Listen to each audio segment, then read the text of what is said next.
हरियाणा में भारतीय जनता पार्टी ने है वो इतिहास रचते हुए तीसरी बार सरकार है वो बनाई है। सोनीपत पहुंचे हैं भारतीय जनता पार्टी के प्रदेश अध्यक्ष, कार्यकर्ताओं और समर्थकों से मुलाकात है वो कर रहे हैं और उनको बधाई देने का तांता है वो लगा हुआ है, क्योंकि प्रदेश अध्यक्ष मोहनलाल बड़ोली की ही मौजूदगी में भारतीय जनता पार्टी ने ये इतिहास है वो रचा है। अध्यक्ष साहब हमारे साथ मौजूद है। अध्यक्ष जी, क्या कहना चाहोगे, किस तरह की रणनीति रही और इस रणनीति को किस तरह से धरातल पर है वो उतारा गया?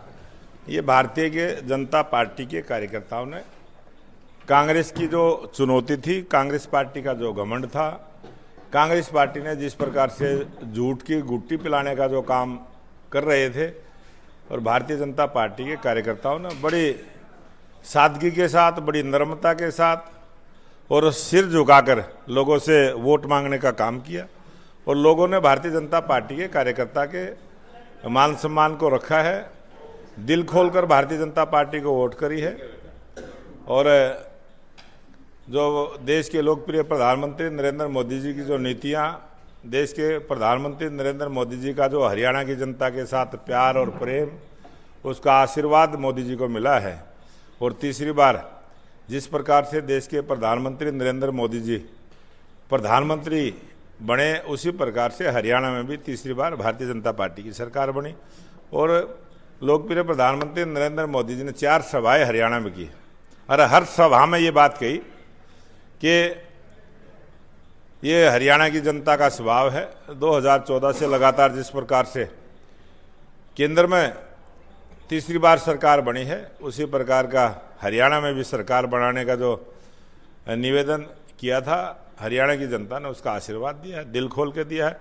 और स्पष्ट बहुमत की 48 विधायकों के साथ सरकार बनी और 3 निर्दलीय विधायकों ने भी जो समर्थन दिया है, उस समर्थन से आज 51 की संख्या भारतीय जनता पार्टी की जो शपथ लेने वाली सरकार होगी, 51 विधायकों के समर्थन से वो सरकार बनेगी। सर, कब शपथ ग्रहण समारोह है वो रखा गया है और कितने मंत्रियों को और कितने डिप्टी सीएम है उनकी शपथ ग्रहण समारोह में है वो तैयारियां की जा रही हैं? ये सारा काम हमारा जो पार्लियामेंट्री बोर्ड है, हमारा राष्ट्रीय नेतृत्व है, वो कब शपथ होनी है, कितने मंत्रियों की होनी है, किसकी होनी है, वो सारा जैसे ही सूचना मिलेगी हम मीडिया को बताने का काम करें। सर, अभी कोई डिसाइड नहीं हुआ क्या कब हो रही है? क्योंकि कयास लगाए जा रहे थे कि ये दशहरे के दिन अभी मैं एक टीवी पे देख रहा था, नीचे पट्टी भी चल रही थी और पट्टी के पीछे फिर देखा पीछे सूत्र लिखा हुआ था।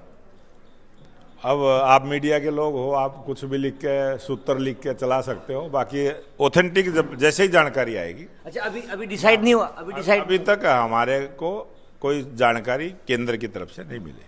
अभी जैसे ही नतीजे सामने आए, हालांकि हम आपसे बातचीत कर रहे थे जब एग्जिट पोल आ रहे थे मोहन जी, तो आपने कहा था कि 2 दिन की खुशी है वो कांग्रेसियों की है, वो रहने दो, 2 दिन के बाद ये नतीजे हैं वो बदल जाएंगे। जिसके बाद ईवीएम हैकिंग पर बड़े गंभीर आरोप है वो कांग्रेस लगा रही है।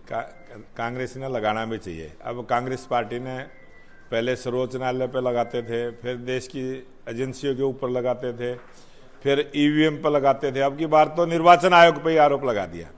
मतलब कोई और भी कोई बहाना अगर कांग्रेस को मिलेगा वो उसको ढूंढने का प्रयास कर रहे हैं। और कांग्रेस पार्टी मंथन कर रही है कि किस प्रकार का आरोप लगाएं।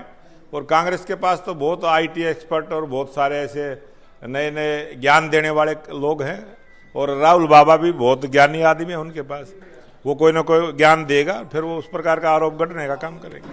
देखिए, मोहनलाल बड़ोली जी हमारे साथ मौजूद थे। उन्होंने कहा कि अभी शपथ ग्रहण समारोह का कोई भी समय है वो निर्धारित है वो नहीं किया गया है। जैसी जानकारी केंद्र सरकार हरियाणा सरकार को भेजेगी तभी मीडिया को के साथ जो जानकारी है वो साझा की जाएगी। सोनीपत से पंजाब केसरी के लिए सनीम मलिक। हमसे जुड़े रहने के लिए हमारे YouTube चैनल को सब्सक्राइब करें और नई वीडियो की नोटिफिकेशन के लिए बेल आइकॉन को दबाएं। अगर आप ये वीडियो Facebook पर देख रहे हैं तो लाइक जरूर करें और ज्यादा से ज्यादा शेयर करें। धन्यवाद।